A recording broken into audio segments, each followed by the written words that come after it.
Yeah. Hey. So when I found out my wife was pregnant, it was extremely exciting. I knew my entire life that I wanted to be a father. Um, my wife and I, we talked about the day that we would have a child from the day that we started dating. Not the day, but from the beginning stages of dating. And it was pretty much surreal. I remember finding out almost together she wasn't feeling well, and we're kind of like, you might be pregnant, sweetie. And we went and she got 2 pregnancy tests. The first one was positive, the second one was negative. So we were 50-50. And for me, 50-50 wasn't good enough. We needed to be sure. Got 2 more, those were both positive. And so we were 3 out of 4. 3 out of 4 was good enough for me. And then it just became just excitement. I knew that we were gonna have our first little child, boy or girl, didn't matter. We were blessed with our daughter, Barnett, and ever since then, it's been excitement ever since that day. So when my wife told me she wanted to go through natural childbirth, it was fine by me. To me, it's not really up to me. It's whatever she wanted to do, I would be there to support her. If she wanted to get an epidural, I was all for that. If she wanted to go natural, I was all for that. I was there to be her support system, no matter what she wanted to do, and just be there for her and be her husband and father of our daughter, right there with it. So once we got to the hospital, after my wife's water had broke, we had a plan. My wife's plan, again, was to go natural childbirth.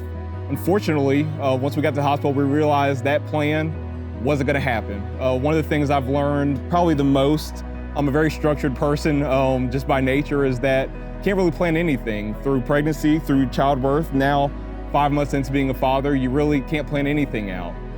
Probably the biggest thing, one of the biggest things that changed my wife's birth plan was that I found out that she was not able to use the tub which she planned to labor in until she was 6 centimeters dilated. Unfortunately, about 6 or 7 hours into labor, she was still only 3 centimeters dilated. So the tub which she planned on using for pain was out of the option. We needed to go another route, and unfortunately for my wife's plan, she ended up having to get an epidural. It was a very, very traumatic time for us in that moment. Me trying to be there for my wife, trying to help her through this time, and really having to step up as her husband, as our daughter's father, and really explain to the medical staff what was going on and that we were gonna have to do an epidural, and be there for my wife through the process, just keeping her calm so that she could take care of our daughter who at the time was still in labor with her. I was there to be with her through it, but there was no way that I could ever understand the pain that she was going through. And it's one of the things about being a husband is you can never understand the pain that your wife is going through in that moment. It's something, all we can do is be there to support them, whether that is supporting them emotionally, whether that's being mediator between wife and family, being the mediator between wife and doctors, wife and nurses, being there for her in a way that no one else really can, because no one else can really understand what your wife is going through in that moment, or understand how your wife is in painful moments like that. And making sure, especially for family, making sure they understand that your wife, she's not trying to be mean. She's not, doesn't have any hate in that moment, but there's times she may not be the nicest person in that moment. And even though your wife's mother had your wife, she may not fully comprehend or understand how much pain she was in when your wife was born almost 30 years ago. So after 23 hours, our blessing, my little poppy seed, as I call her, she was born. It was the most emotional moment of my life, besides the moment that the doors opened on our wedding day and my wife walked down the aisle. Those are probably the only 2 moments in the past 5 years that I can really remember crying ever, or being that emotional in any way. It was exhilarating, exciting, just slightly terrifying, because she didn't make any sound for about 15 seconds after she came out. And until our doctor was until our doctors said she didn't hear anything, I really didn't realize, oh, well, we haven't heard our little one cry yet. And then once she came out, once I saw her, I walked over to cut the cord, and the first thing that she did when I walked over to cut the cord, the first time that I really ever laid eyes on her, she reached out and she grabbed my finger. And that's the moment when I burst into tears. That was the moment when all the emotions came out. That was the moment when it really realized that I'm a dad and this little girl is mine. And it just was probably definitely the most magical moment of my life. Unfortunately, they had to take her away after that. So we went about 2 hours where they had to go and do some health checks on her, because since my wife was in labor for so long, she had to be taken away for, it felt like eternity. It was probably really only an hour, but it felt like it was years you were gone from us. The most terrifying moment of my life was, we'd been home for 3 days, I believe, and so my wife was 5 days postpartum, and wife was complaining about lightheadedness, shortness of breath. In the moment, I didn't take it that seriously. She didn't feel well, so it was serious, but I didn't take it serious in the moment while we were still at home. Long story short, at the beginning, it ultimately ended up in us going back to the hospital the night of the 5 days postpartum of our daughter being born. They started running tests on my wife and found out that her blood pressure was dangerously high.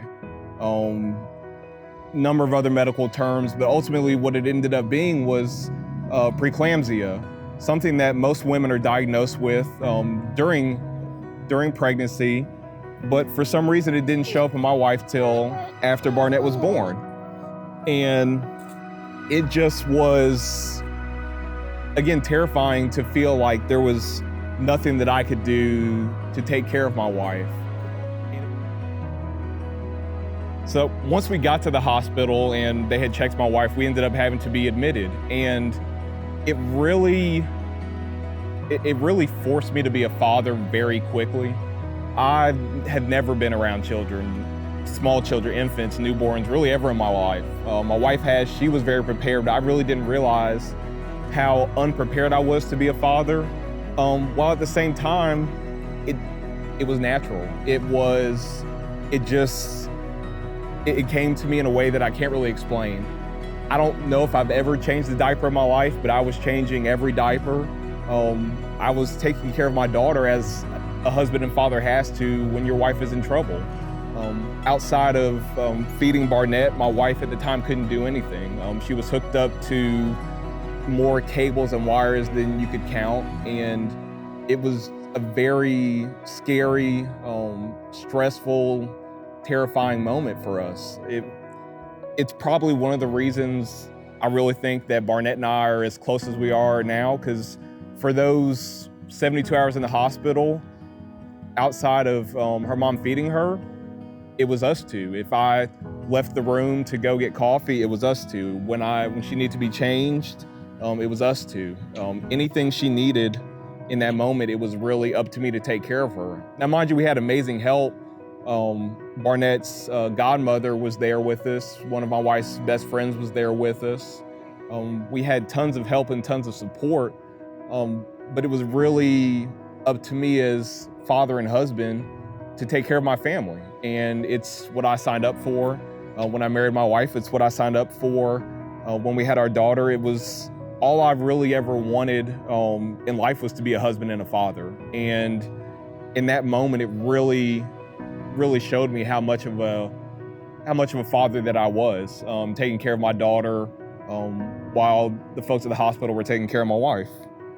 The biggest piece of advice for any father, just to enjoy it. It's so exciting. The first smile, the first time they can hold themselves up, the first time they giggle, the first anything. It's just so exciting, and just enjoy every moment of it. The crying and the screaming, I don't know if you could really enjoy that, but it's so much fun, and it's taught me patience. Still working on that. And it's probably something I've always battled with, but learning patience is probably one of the most important things, and understanding that you're not going to know everything, you can't fix everything, and it's not just you, that there's all sorts of support from your partner, from your wife, family, friends. There's so many people that will offer advice, and take that advice. You don't have to take it to heart, but never turn down anything that anyone ever offers you, whether it's a box of Pampers or just someone offering to watch your child for an hour or so you can go out and have an adult dinner with your spouse. So if you heard me refer to her as Poppy Seed, the reason for that is when I first found out that my wife was pregnant, when we first found out, and they have all the apps and they tell you how big your child is at the time, she was the size of a poppy seed. And so for some reason the name stuck. I always called her Poppy Seed when she was still in my wife's belly. And to this day, 16 pounds later, she's still my little Poppy Seed. So Poppy Seed Barnett, she answers to both, and it's just kind of my little nickname for her. Being a father is really, it's so amazing.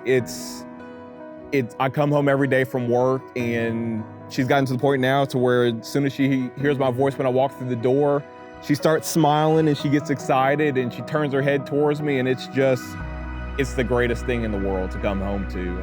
I do the morning stuff just because my wife does any late night stuff. I don't wake up at night. So first thing in the morning, first thing I do is make her bottle. Then I get her up and I change her diaper, and first thing she does in the morning when she sees me to pick her up out of the crib is she starts smiling and giggling at me. And it's a perfect way to start the day. And you couldn't have anything better in the morning. It hasn't all been easy. There's definitely moments that it's stressful at times, and just learning how to console her when she's a little upset, because sometimes she just wants her mommy, and that's okay that she just wants her mommy sometimes. And it's probably one of the things that I've been battling with the most, is just understanding that even though there's times when I can't console her, she still loves daddy. There's just sometimes when she needs mommy, and that's okay.